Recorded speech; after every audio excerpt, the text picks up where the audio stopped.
भगवान बुद्ध कंपटीशन में आप सबका स्वागत है। मैं रामचरण कुशवाहा खरेला महुआ डिस्ट्रिक्ट से यूपीएससी के ऑल सब्जेक्ट पढ़ाता हूं। आज देखते हैं अर्थव्यवस्था। अर्थव्यवस्था में देखते हैं आर्थिक नियोजन। आर्थिक नियोजन होता क्या है, इसके बारे में चर्चा करते हैं। तो आर्थिक नियोजन से अभिप्राय है राज्य के अभिकरणों द्वारा पेश की गई आर्थिक संपदा और सेवाओं की एक निश्चित अवधि हेतु आवश्यकताओं का जो पूर्व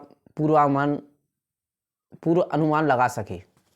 ठीक, कहने का आशय यह है कि राज्य के अधिकरणों द्वारा जो देश की आर्थिक संपदा और उसकी जो सेवाएं हैं एक निश्चित अवधि के लिए होती हैं, जो उसका पूर्व अनुमान लगा सकता है। दूसरे शब्दों में कहा जाता है कि पूर्ण परिभाषित आर्थिक लक्ष्यों को प्राप्त करने के लिए जो पूर्ण परिभाषित आर्थिक लक्ष्य हैं उनको प्राप्त करने के लिए उपलब्ध संसाधनों का इष्टतम दोहन करने की क्रिया को आर्थिक नियोजन कहते हैं। कहने का आशय कि जो पूर्ण परिभाषित है उसके आर्थिक लक्ष्य को प्राप्त करने के लिए जो आपको संसाधनों का दोहन करना पड़ेगा, जो संसाधनों को जुटाना पड़ेगा, उसको आर्थिक नियोजन कहते हैं। अर्थशास्त्री गुन्नार मेर्डल के अनुसार आर्थिक नियोजन राष्ट्रीय सरकार की रीति और नीतियों से संबंधित है, आधारित है। राष्ट्रीय सरकार की उसकी नीति और रीतियों के आधार पर यह कार्यक्रम बाजारों में शक्तियों की क्रियाकलापों के द्वारा हस्तक्षेप और उसकी सामाजिक प्रणाली के उत्थान हेतु उसे लागू किया गया है। 1930 में वैश्विक महामंदी के पश्चात आर्थिक नियोजन की अवधारणा लोकप्रिय हुई और महामंदी ने पूंजीवादी की कमियों को उजागर कर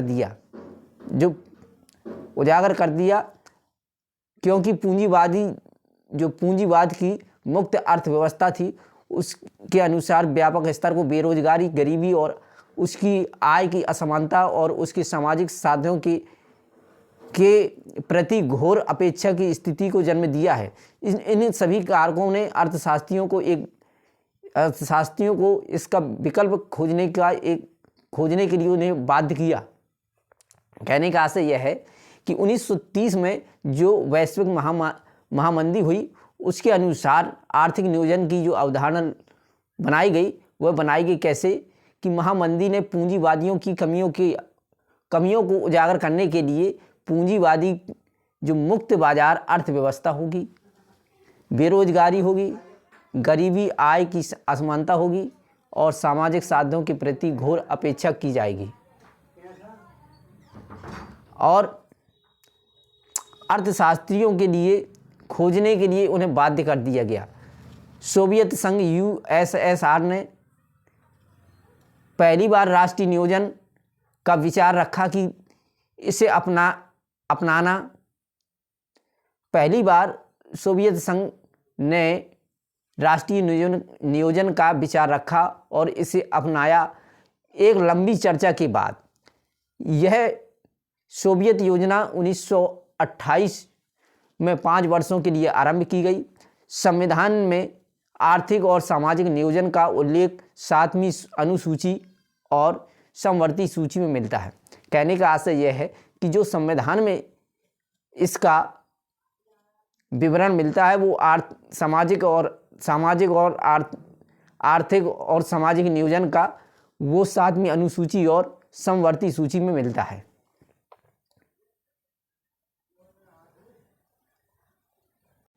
अगर ये मेरा वीडियो आपको पसंद आए तो उसे लाइक करें, शेयर करें, कमेंट करें और मेरे चैनल को सब्सक्राइब करें। नियोजनों के उद्देश्य क्या हैं? संसाधनों का उचित वितरण सुनिश्चित करना, बेरोजगारी को दूर करना, निर्धनता चक्र को समाप्त करना और आधारभूत संरचना का समुचित विकास करना, कृषि तथा उद्योगों का समन्वय विकास करना, सामाजिक न्याय के साथ आर्थिक विकासों के लक्ष्यों को प्राप्त करना, राजनीतिक आर्थिक लोकतंत्र की स्थापना करना, निवेश तथा पूंजी को बढ़ावा देना, निवेश तथा पूंजी निर्माण को बढ़ावा देना। कहने का आशय ये है कि जो उचित संसाधन आपके लिए बनाए जाएं, बेरोजगारी को दूर किया जाए और निर्धनता को समाप्त किया जाए और कृषि और उद्योगों को एक समन्वय विकास किया जाए, जिससे आर्थिक विकास होगा। सामाजिक विकास न्याय के साथ साथ आर्थिक विकास के लिए हमें लक्ष्यों को प्राप्त करना होगा और राजनीतिक आर्थिक लोकतंत्र के आधार पर भी, जिससे हमारे निवेश और पूंजी का निर्माण होगा। अगर ये मेरा वीडियो आपको पसंद आए तो उसे लाइक करें, शेयर करें, कमेंट करें और मेरे चैनल को सब्सक्राइब करें। राज्य नियोजन के प्रकार। राज्य और बाजार के अंतर्गत, जो राज्य और बाजार के अंतर्गत हैं, आदेश नियोजन है। आदेशात्मक नियोजन एक केंद्रीकृत व्यवस्था है। कैसी है? केंद्रीकृत। जो आदेश करती है वो केंद्रीकृत होती है, जिसमें राज्य एक सरकारी संस्थाओं का व्यापक तथा प्रत्यक्ष हस्तक्षेप करता है। इस प्रकार की योजना के अंतर्गत आर्थिक निर्णय बाजार प्रणाली के बजाय केंद्रीय योजनाएं प्राधिकरण के माध्यम से किए जाते हैं, जो योजनाओं का निर्माण, उसके क्रियान्वयन के सुनिश्चित करती है, उसकी क्रियाओं को एक निश्चित करती है। इस मॉडल में निर्णय की प्रक्रिया केंद्रित होती है, इसलिए इसे केंद्रीय नियोजन कहते हैं। जो नियोजन के प्रकार हैं वो इस प्रकार से हैं, देखिएगा। राज्य तथा बाजार के अंतर्गत प्रक्रिया के आधार पर, अवधि के आधार पर, जो राज्य और बाजार के अंतर्गत है वो आदेशात्मक और निर्देशात्मक। आदेशात्मक जो आदेश के द्वारा हो केंद्रीकृत होते हैं, और इसके बाद आपका है प्रक्रिया के आधार पर केंद्रीकृत नियोजन और विकेंद्रीकृत। अवधि के आधार पर दीर्घकालिक अनवरत योजना और इसके बाद अल्पकालिक योजना। क्षेत्र के आधार पर राष्ट्रीय नियोजन, क्षेत्रीय नियोजन। अगर ये मेरा वीडियो आपको पसंद आए तो उसे लाइक करें, शेयर करें, कमेंट करें और मेरे चैनल को सब्सक्राइब करें।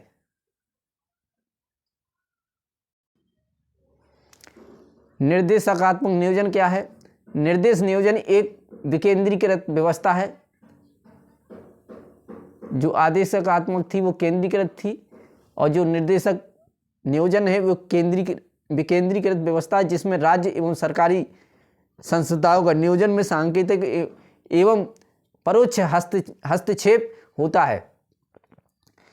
इसमें सरकार केवल नीतियां बनाने का कार्य करती है तथा इसका क्रियान्वयन निजी क्षेत्रों द्वारा किया जाता है। कहने का आशय यह है कि जो निर्देशात्मक नियोजन होता है वो विकेंद्रीकृत एक व्यवस्था है, जिसमें राज्य और केंद्र दोनों सरकारों का नियोजन एक सांकेतिक एवं परोक्ष हस्तक्षेप में होता है।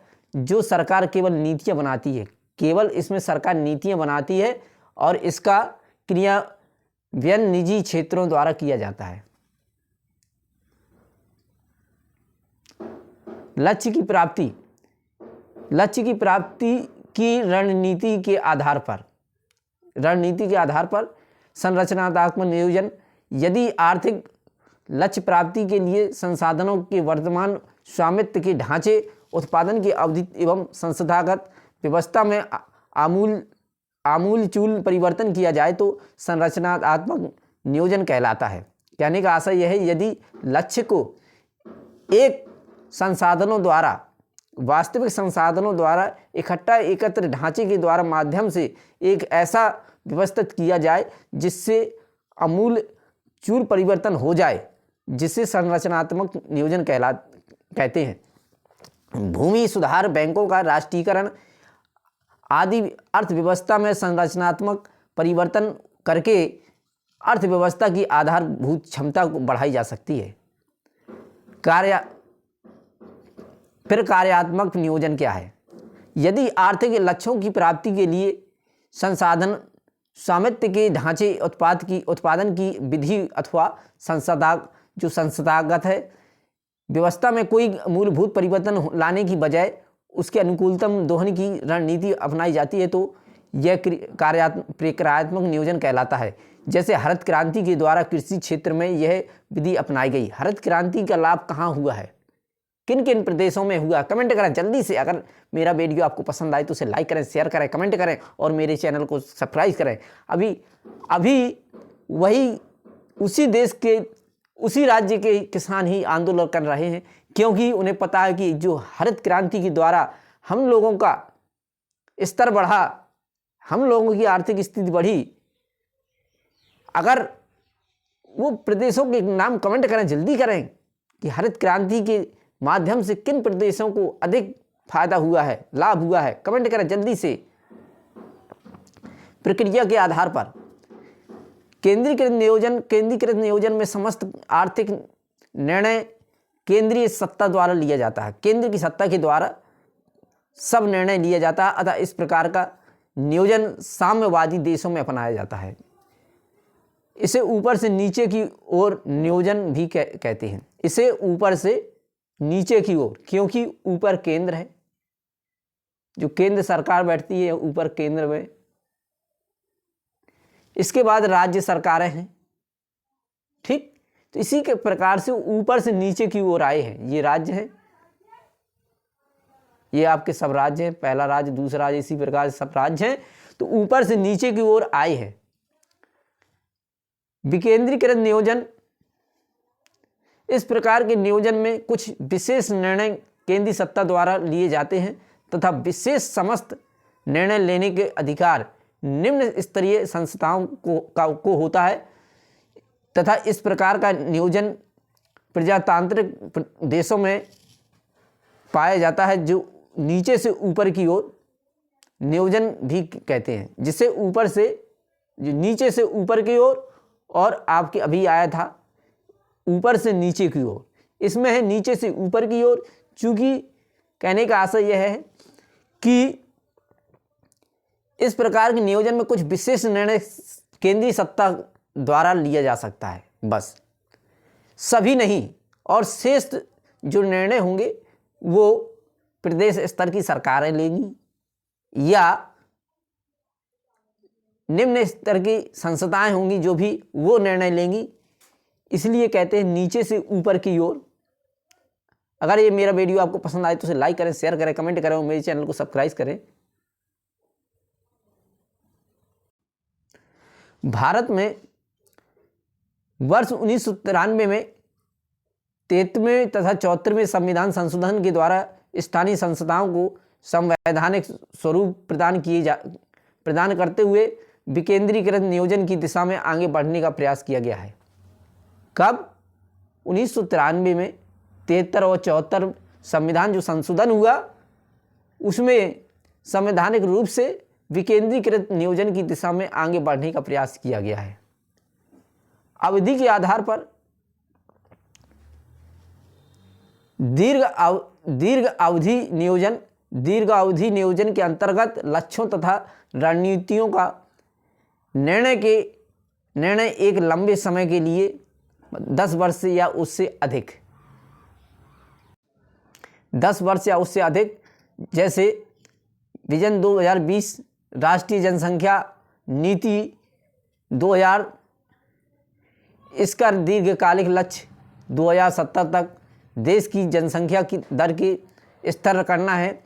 सामान्यतः इसे परिक्षेप योजना उद्देश्य कहा गया है।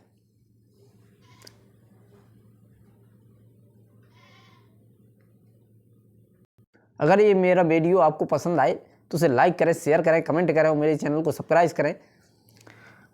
जो 10 साल से अधिक, उससे दीर्घ, या दूसरा कहता है अनवरत योजना क्या है, रूलिंग प्लान।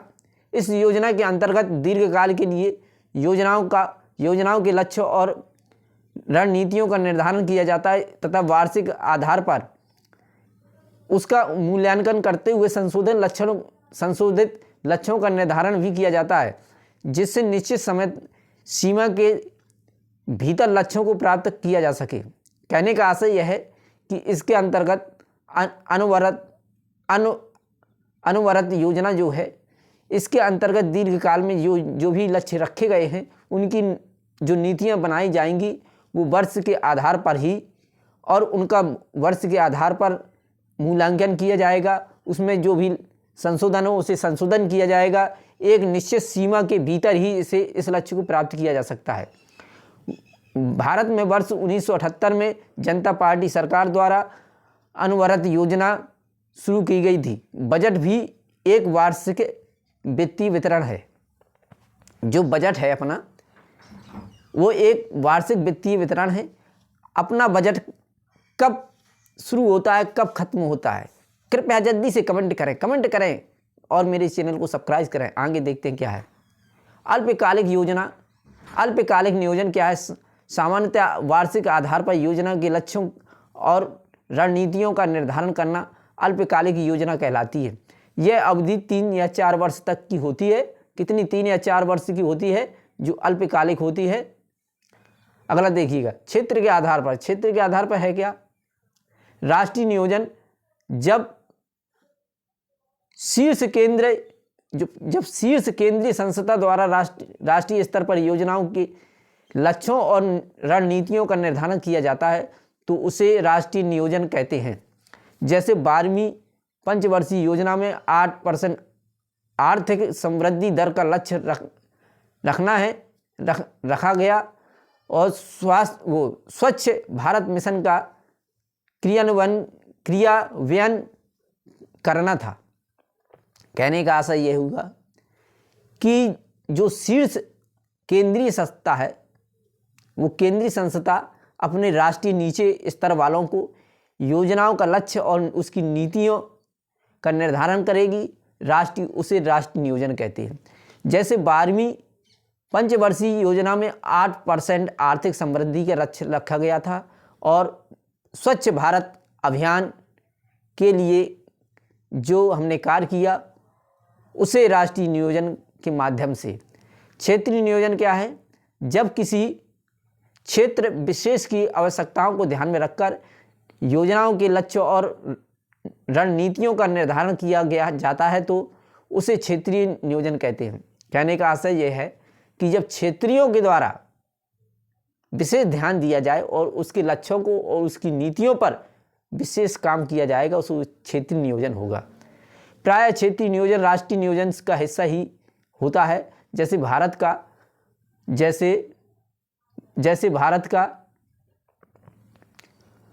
भारत के उत्तर पूर्वी राज्यों के लिए विकास परियोजना का निर्धारण करना। अगर ये मेरा वीडियो आपको पसंद आए तो उसे लाइक करें, शेयर करें और मेरे चैनल को सब्सक्राइब करें। आगे देखते हैं नियोजन के तत्व।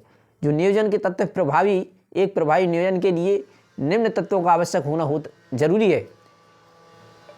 क्या है? विश्वसनीय आंकड़ों की उपलब्धता, इसके बाद आर्थिक आधारभूत पर संरचना की उपलब्धता, दक्ष प्रशासन की उपलब्धता और व्यापक जन भागीदारी और कुशल संस्थान। अगर ये मेरा वीडियो आपको पसंद आए तो उसे लाइक करें, शेयर करें और कमेंट करें। मेरे चैनल को सब्सक्राइब। भारत में आर्थिक नियोजन की पृष्ठभूमिका क्या है? 1930 में के दशक तक नियोजन का विचार भारत में बौद्धिक और राजनीतिक चर्चाओं में चला। क्यों? भारत में नियोजन की अनिवार्यता दर्शाते हुए अनेक प्रस्ताव सामने लाए गए, परंतु ब्रिटिश सरकार पर इसका कोई विशेष प्रभाव नहीं पड़ा। लेकिन इन प्रस्तावों की उपयोगिता स्वतंत्र भारत में तब सार्थक हुई जब भारत में नियोजित अर्थव्यवस्थाओं का मार्ग अपनाया गया। इन प्रस्तावों में से निम्नलिखित उल्लेखनीय है, जो विश्वेश्वरैया योजना के नाम से जानी जाती है। भारतीय नियोजन की पहली रूपरेखा को प्रस्तुत करने वाला कौन था? लोकप्रिय अभियंता मैसूर के प्रांत के दीवान एम विश्वेश्वरैया को कहा जाता है। उनकी पुस्तक में उल्लेखित किया गया था जो 1934 में लिखी गई थी। राज्य नियोजन के पर उनके विचार वास्तव में लोकतांत्रिक पूंजीवाद, अमेरिका की तरह की व्यवहारिक व उपयोगी थे, जिनमें औद्योगिकरण पर विशेष बल और कृषि क्षेत्र में श्रमिकों का उद्योगों की ओर संक्रमण, जिसके माध्यम से दशक में राष्ट्रीय आय को दोगुनी करने का लक्ष्य रखा गया था। इस पुस्तक में प्रकाशन के पश्चात एन सुब्बा राव की some aspect of planning, doctor PS Lokanath principle planning व KN सिंह की आर्थिक पुनर्निर्माण नामक पुस्तकें सामने आई थीं। फिक्की प्रस्ताव क्या है? फिक्की प्रस्ताव 1934 में फिक्की प्रस्ताव द्वारा भारत में राष्ट्रीय नियोजन की आवश्यकता बताई गई। फिक्की भारतीय उद्योगपतियों का सर्व प्रमुख संगठन था। इसके अध्यक्ष NR सरकार ने हस्तक्षेप को बीते युग का सिद्धांत घोषित कर दिया, क्योंकि कहा गया है कि भारत जैसे पिछड़े देशों में आर्थिक विकास के लिए एक व्यापक योजना बनाई जानी चाहिए थी।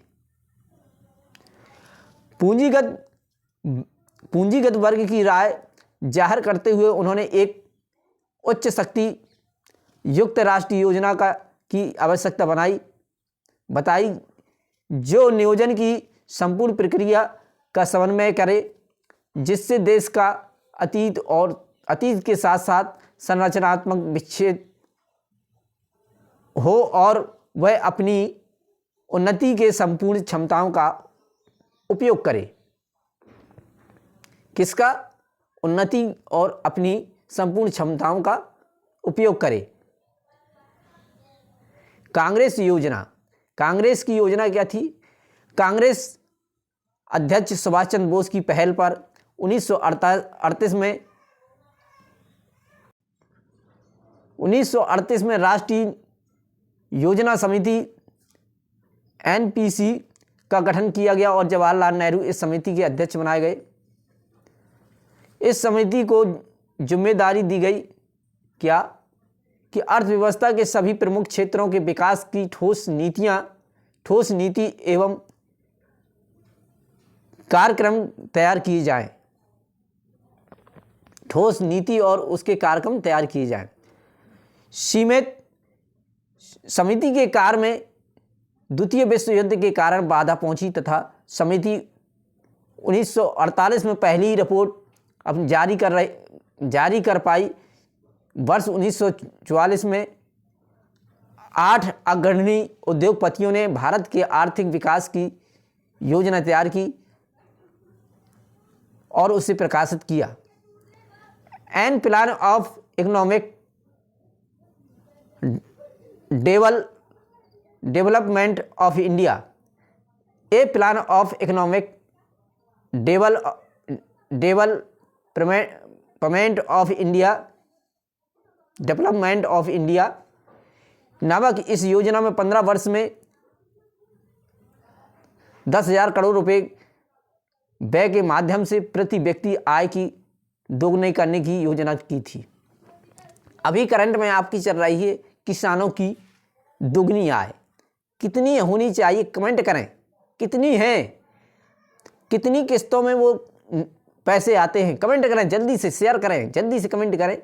बॉम्बे प्लान के नाम से प्रसिद्ध इस योजना में कृषि निर्गत में 130%, औद्योगिक निर्गत में 500% व सेवा क्षेत्र के निर्गत में 200% वृद्धि की आशा की गई थी। राष्ट्रीय योजना समिति NPC के गठन के पश्चात कुछ महत्वपूर्ण प्रगति इस दिशा में हुई, जिससे स्वतंत्र भारत में समन्वित योजना की नींव रखी गई। इस योजना की नींव रखी गई। इससे इस प्रकार से देखा जा सकता है कि युद्ध के पुनर्समिति थी, युद्धोत्तर पुनर्निर्माण समिति। जून 1941 में भारत सरकार ने लोगों की मांग पर एक युद्धोत्तर पुनर्निर्माण समिति का गठन किया, जिसे अर्थव्यवस्था व पुनर्गठन की विभिन्न योजनाओं पर विचार करना था। अर्थशास्त्रियों की परामर्शदात्री समिति रामास्वामी दुलारियार की अध्यक्षता में 1941 में अर्थशास्त्रियों की एक परामर्शदात्री समिति का गठन हुआ, जिससे अपेक्षा की गई कि वह 4 युद्धोत्तर पुनर्निर्माण समितियों को देश के लिए राष्ट्रीय योजना को कार्यान्वित करने के लिए अपने सुझाव देगी। क्यों? योजनाओं और उनके विकास के लिए। योजना एवं विकास विभाग सभी संभावित विलंब के पश्चात 1944 में सरकार ने योजना एवं विकास विभाग का गठन किया। वायसराय की कार्यकारिणी परिषद के एक सदस्य के द्वारा नेतृत्व किया गया, जिससे कि देश में योजना संबंधी कार्यों का गठन एवं समन्वय किया जाएगा। अर्देशियर दलाल बॉम्बे प्लान के नियंत्रक इसके कार्यकारी सदस्य नियुक्त किए गए हैं। विशेषज्ञों के 20 पैनल गठित किए गए थे। केंद्रीय विभागों और प्रांतों एवं भारतीय समाजशास्त्रियों को औद्योगिकीकरण हेतु विस्तृत योजनाएं तैयार की गई। यह विभाग वर्ष 1946 में बंद कर दिया गया। 1946 में इस विभाग को बंद कर दिया गया। अगर ये मेरा वीडियो आपको पसंद आए तो उसे लाइक करें, शेयर करें, कमेंट करें और मेरे चैनल को सब्सक्राइब करें। देखते हैं बॉम्बे योजना क्या थी। इस योजना का प्रतिपादन जनवरी 1944 में मुंबई के उद्योगपतियों द्वारा किया गया था। प्रतिपादक उद्योगपति पुरुषोत्तम दास ठाकुर, जॉन मथाई, JRD डाटा, घनश्याम दास बिड़ला, श्री राम सेठ, श्री कस्तूरी लाल भाई, AD श्राफ, सर आरदेशियर दलाल। प्रकाशन वर्ष था जनवरी 1944। अवधि 10 से 15 वर्ष। उद्देश्य था राष्ट्रीय आय से 3 गुनी तथा प्रति व्यक्ति आय में 2 गुनी वृद्धि करना। इनका जो आशय था बॉम्बे योजना का, वो प्रत्येक व्यक्ति की आय को दोगुना करना था और राष्ट्र की आय को 3 गुना। प्रणाली पूंजीवादी थी। प्रस्तावित व्यय 10,000 करोड़ रुपए थे। अगर ये मेरा वीडियो आपको पसंद आए तो उसे लाइक करें, शेयर करें और कमेंट करें और मेरे चैनल को सब्सक्राइब करें।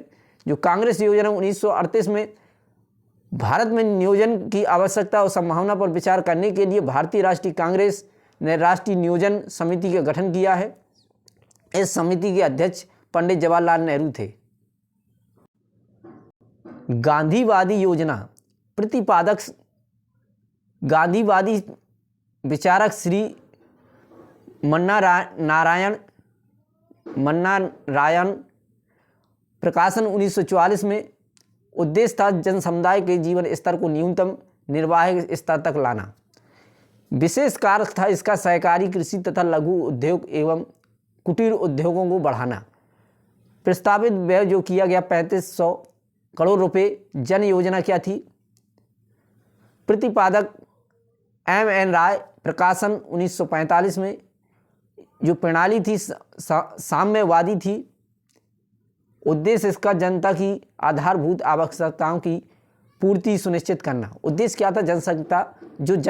जनसंख्या है, जनता की आधारभूत आवश्यकताओं की पूर्ति के लिए निश्चित किया गया। प्रस्तावित व्यय 15,000 करोड़ रुपए। अवधि 10 वर्ष। सर्वोदय योजना प्रतिपादक जयप्रकाश नारायण। प्रकाशन वर्ष था 30 जनवरी 1950 को हुआ है। उद्देश्य अहिंसात्मक ढंग से शोषण विहीन लोगों की स्थापना, अहिंसात्मक ढंग से शोषण विहीन संस्थाओं की स्थापना करना। सिद्धांत गांधीवादी के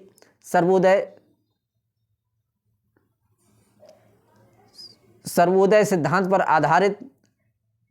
उद्देश्य इसका यह था कि अहिंसात्मक ढंग से शोषण विहीन समाज की स्थापना करना। सिद्धांत तथा गांधी के सिद्धांतों पर चलना। विशेष कार्य क्या था? आर्थिक विषमता को न्यून करना। खेती करना, खेती को बढ़ावा देना, राज्य की समग्र आय को का एक पंचायत तथा शासन सत्ता में समान विभाजन। कोलंबो योजना क्या थी? द्वितीय विश्व युद्ध के पश्चात अनेक राष्ट्रों ने इच्छा व्यक्त की कि युद्ध जनित समस्याओं का समाधान आर्थिक नियोजन के माध्यम से ही किया जाएगा। यह अंतर्राष्ट्रीय स्तर पर ही संभव है। इस उद्देश्य को ध्यान में रखकर संयुक्त राष्ट्र का सम्मेलन जनवरी 1950 में श्रीलंका की राजधानी कोलंबो में हुआ था।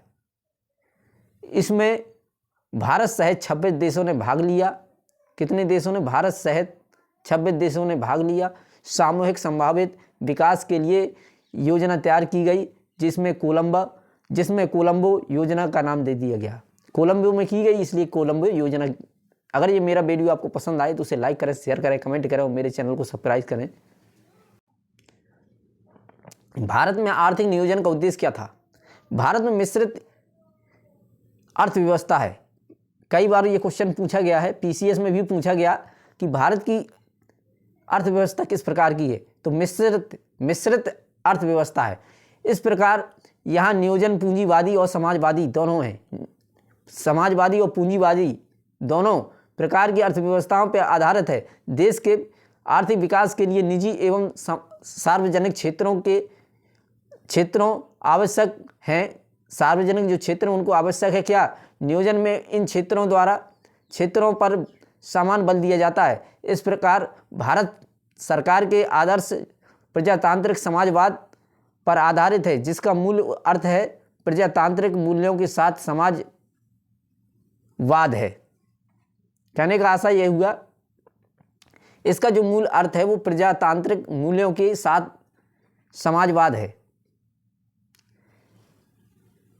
नीति नियोजन के लक्ष्य, नीति नियोजन के जो मुख्य लक्ष्य थे वो क्या थे? देखिएगा, आर्थिक विकास, रोजगार सृजन, आत्मनिर्भर भारत, समावेशी विकास, धारणीय पोषणीय विकास और गरीबी उन्मूलन, आर्थिक असमानताओं को दूर करना, आधुनिकीकरण, ये भारतीय नियोजन के मुख्य लक्ष्य थे। भारत की पंचवर्षीय योजना सोवियत संघ के नियोजित विकास की अवधारणा से प्रेरित थी। योजना आयोग क्या है? योजना आयोग 1950 में योजना आयोग की स्थापना केंद्र तथा राज्यों के मध्य वित्त के बंटवारे तथा इसकी योजना बनाने हेतु की गई थी। इसकी स्थापना केंद्रीय मंत्रिमंडल के कार्यकारी प्रस्ताव के आधार पर की गई थी। योजना आयोग एक संविधानेतर तथा गैर संवैधानिक परामर्शदात्री निकाय था। क्या था?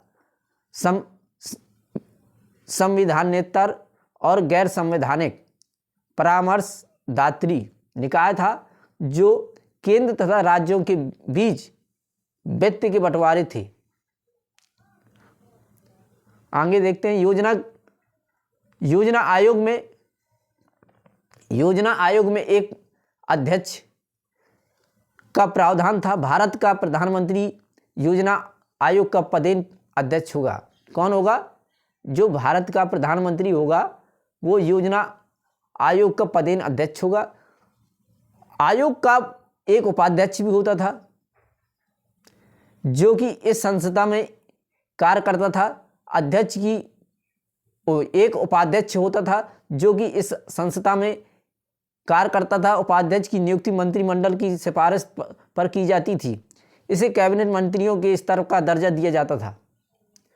गुलजारी लाल नंदा योजना आयोग के प्रथम उपाध्यक्ष थे। जो गुलजारी लाल नंदा हैं वो योजना आयोग के प्रथम उपाध्यक्ष थे। वित्त मंत्री तथा योजना मंत्री आयोग के पदेन सदस्य होते थे। इसके अतिरिक्त कुछ केंद्रीय मंत्रियों को अस्थायी सदस्यता दी जाती थी।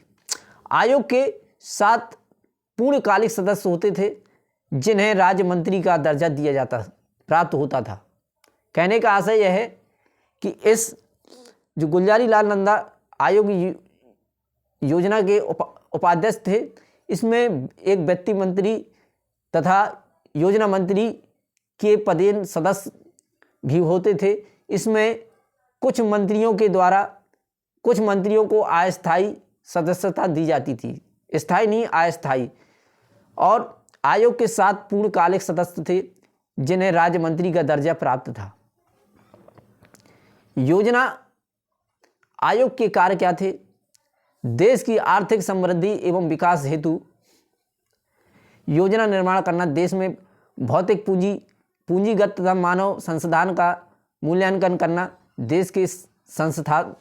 देश के संसाधनों के अधिक प्रभावी संतुलन उपयोग की योजना बनाना, प्राथमिकताओं का निर्माण करना और उनके साधनों का आवंटन करना, योजनाओं के प्रत्येक चरण के कार्यान्वयन में हुई प्रगति का समय समय पर मूल्यांकन करना। अगर ये मेरा वीडियो आपको पसंद आए तो इसे लाइक करें, शेयर करें, कमेंट करें और मेरे चैनल को सब्सक्राइब करें। भारत में पंचवर्षीय योजनाएं 31 मार्च 2017 को 12वीं पंचवर्षीय योजना समाप्त हो गई। कब हो गई? करंट का मामला हो सकता है 31 मार्च 2017 को 12वीं पंचवर्षीय योजना समाप्त हो गई। 12वीं पंचवर्षीय योजना के मध्य 3 वर्षीय योजना का अवकाश भी रहा। 3 वर्ष का योजनाओं का अवकाश भी रहा जो 12वीं योजना है, जबकि 3 वर्षों के लिए वार्षिक योजना भी लागू की गई। क्या की गई? वार्षिक योजना लागू की गई थी। पंचवर्षीय जो प्रथम पंचवर्षीय योजना है वो 1951 से 1956 तक चली। प्रथम योजना का क्रियान्वयन देश को खाद्यान्न संकट से निकालने के उद्देश्य से प्रेरित था। इस योजना की मुख्य प्राथमिकता कृषि क्षेत्र में आत्मनिर्भरता, जो भारत के लोग थे वो कृषि क्षेत्र में आत्मनिर्भर थे। इस योजना को हेराल्ड डोमर प्लान पर आधारित थी। यह योजना हैरोल्ड डोमर प्लान पर आधारित थी। जो हेराल्ड डोमर मॉडल था वो क्या था देखिएगा। इसका मॉडल आर्थिक समृद्धि को प्राप्त करने के लिए प्रतिमान जो विकसित अर्थव्यवस्थाओं से संबंधित था। यह प्रतिमान आर्थिक समृद्धि की प्रक्रियाओं में निवेश को संपूर्ण स्थान देता था और एक और यह मॉडल अर्थव्यवस्था में समग्र मार्ग को बढ़ाते हुए रोजगार व आय में वृद्धि करता था। दूसरी ओर अर्थव्यवस्था में पूंजीगत वस्तुओं के माध्यम से उत्पादन क्षमताओं को बढ़ावा देता था। इस योजना के लिए निम्नलिखित जो लक्ष्य निर्धारित किए गए थे वो क्या थे देखिएगा। द्वितीय विश्व युद्ध तथा देश के विभाजन के फलस्वरूप क्षतिग्रस्त अर्थव्यवस्थाओं का जो पुनरुत्थान करना था कि जो दूसरा विश्व युद्ध हुआ उसमें बहुत आर्थिक संकट आए, अर्थव्यवस्था डगमगा गई, इसलिए उसको सुधार करने के लिए उत्पादन क्षमता में वृद्धि तथा आर्थिक विषमता को यथासंभव कम करना, खाद्यान्न संकट के समाधान करना तथा कच्चे माल विशेष कर पटसन तथा रुई के उत्पादन की स्थिति को सुधारना। इस योजना में आधारभूत अवसंरचना जैसे सड़क निर्माण, परिवहन व संचार सुविधाएं, सिंचाई, जल विद्युत के विकास पर विशेष बल देना था। भूमि सुधार तथा सामुदायिक विकास कार्यक्रमों के माध्यम से कृषि क्षेत्र में विकास करना। उपलब्धियां क्या थी इसकी? प्रथम योजना में लक्षित विकास दर 2.1% की अपेक्षा प्राप्ति दर अधिक 3.6 रही। इसकी जो विकास दर की इसकी योजना जो लक्ष्य रखा गया था 2.1 की थी, लेकिन इसे दर कितनी प्राप्त हुई? 3.6। प्रति व्यक्ति आय में 1.8 की वृद्धि दर्ज की गई थी। इस योजना में भाखड़ा नांगल, दामोदर घाटी तथा हीराकुंड बहुउद्देशीय योजनाएं बनाई गई थी। संयुक्त राज्य अमेरिका के सहयोग से 2 अक्टूबर 1952 में सामुदायिक विकास कार्यक्रम CDP प्रारंभ किया गया। संयुक्त राज्य अमेरिका द्वारा 2 अक्टूबर 1952 को सामुदायिक विकास कार्यक्रम प्रारंभ किया गया। 2 अक्टूबर का किसका जन्म हुआ था? कमेंट करें, जल्दी से कमेंट करें और मेरे चैनल को सब्सक्राइब करें। अगर ये मेरा आपको चैनल पसंद आए तो उसे लाइक करें, शेयर करें, कमेंट करें और मेरे चैनल को सब्सक्राइब करें। अगर ये मेरा चैनल आपको पसंद आए तो उसे लाइक करें, शेयर करें, कमेंट करें और मेरे चैनल को सब्सक्राइब करें। जो भी छात्र छात्राएं हमसे पढ़ना चाहते हैं कृपया हमारे नंबर पर संपर्क करें। मेरा नंबर 9956782456 ये मेरा कॉन्टैक्ट नंबर व्हाट्सएप नंबर है। जो भी छात्र छात्रा हमसे पढ़ना चाहते हैं कृपया इस नंबर पर संपर्क करें। मैं रामचरण कुशवाहा, खरेला, महुआ डिस्ट्रिक्ट से UPSC का सब्जेक्ट पढ़ाता हूँ। आज देख रहे थे अर्थव्यवस्था। अर्थव्यवस्था में ये भाग देखा आपने। अब इसके बाद हम आएंगे जो पंचवर्षीय योजनाएं हैं उनका पूरा विवरण लेकर के। अगर आपको ये वीडियो पसंद आए तो उसे लाइक करें, शेयर करें और कमेंट करें। जो भी आपके भाई बहन, दोस्त और आपके रिश्तेदार जो भी किसी भी प्रकार की तैयारी कर रहे हों उनको ये वीडियो शेयर करें, कमेंट करें, उनको ये वीडियो शेयर करें। बस आपकी यही गुरुदक्षा है। बस जय हिंद, जय भारत।